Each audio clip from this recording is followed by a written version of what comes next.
universe. Well, a local congressman is criticizing President Obama for an announcement today, expected today, on military tribunals. Joining us on the phone right now is Republican Congressman Bilbray, representative of the 50th District. Good morning, sir. Good morning. Honored to be with you again. I love talking to you, and you know it. But let's get to it. What are you saying about why do you have a problem with Mr. Obama wanting to resume the military tribunals? Well, I think that one of the things everybody's happy to see is that he has had a second thought about releasing photos of the interrogation processes. And I think rather than attacking him on, a lot of things, we're really finding happy that he's having second thoughts. He's reconsidered the long-term impact of a lot of this stuff. So, rather than bad-mouthing him, I think that we ought to say thank you for taking the time to think about this and making the right decisions about the release of the interrogation tapes. I think that's the big story.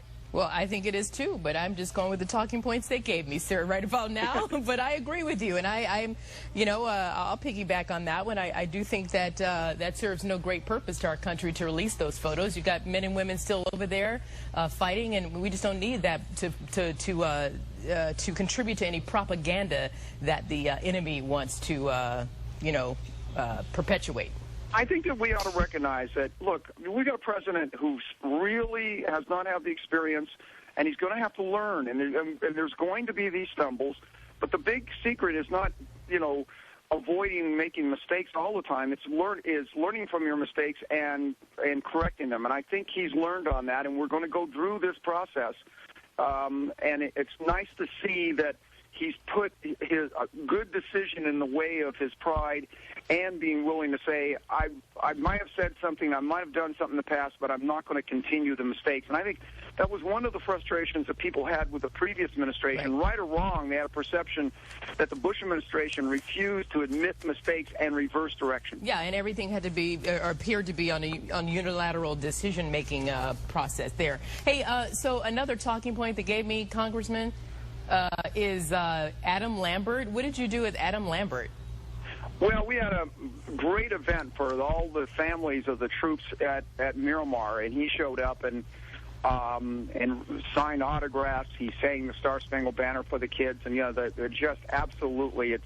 Wonder how many of the mothers were really, really excited. I gave him a flag that we flew over the Capitol. I gave him a copy of the congressional record that I had read into that mentioned him being such a great star on American Idol, and I slipped him a 50th congressional district coin, which has the horses of Poway, of Encinitas, has the surf of the coast and the sailboats of my district, and so he was rather surprised and shocked when I handed him the American flag and told him this was over the Capitol, but your name is now in the congressional record. Well, now, that's very nice. See, I didn't get all that information. That makes it very legitimate, Congressman. Of course it would. Well, that was, let's face it, he's a local kid who's doing very well. He really is, and he came by our... We ought to really be celebrating that, that one of a local boy's making good. Well, I tell you what, we're celebrating him on Fox. You got to believe that. And you know what, Congressman, he was here, and I have to say that, in the midst of all the hype, he does seem like a grounded young man. So we wish him well. And, Congressman, you have a great day. You're in D.C., yeah? Absolutely, as well as you can expect me to have one back here. Good luck. All right. Thank you, Congressman Bilbray. Thank you very much. Okay, looking at a quick check of weather with Chrissy. Oh, I'm following him on that one, being from Virginia. All right, so it is foggy outside. I'm following him. It gets hot and humid over there and rainy. And I don't think that's what he was talking about. Oh, he meant that he's... a congressman. He's going to be dealing with issues and stuff that are controversial. And busy, hard work. Capitol Hill, that they live, breathe, and sleep it. All right? All right.